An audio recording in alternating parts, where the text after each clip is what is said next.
MQM Pakistan نے مسلم league نون کے ساتھ اپنے اتحاد کو سیاسی اور معاشی قرار دیا، جس کا مقصد مل کر ملک کو معاشی بحران سے نکالنا ہے۔ بدھ کو اسلام آباد میں نون لیگ کی قیادت کے ساتھ ہونے والے مذاکرات کے بعد MQM کے ایک رہنما نے بتایا، ہم حکومت سازی میں مسلم لیگ کی مکمل حمایت کریں گے۔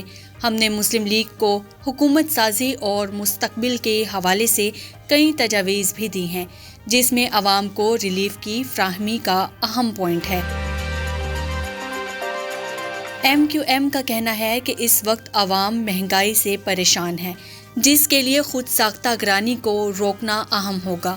اس حوالے سے وفاقی حکومت کو تمام صوبائی حکومتوں کے ساتھ مہنگائی کی روک تھام کے لیے سخت قدم اٹھانا ہوگا۔ ذرائع کے مطابق MQM نے 18ویں ترمیم میں بھی بعض تبدیلیوں پر زور دیا، جس میں صوبائی گورنرز کے اختیارات میں اضافہ ہے۔ ذرائع کا کہنا ہے کہ MQM نے بلدیاتی اداروں کو خود مختار اور مضبوط کرنے کے لیے 3 آئینی ترمیم کی نون لیگ نے حمایت کی یقین دہانی کرائی۔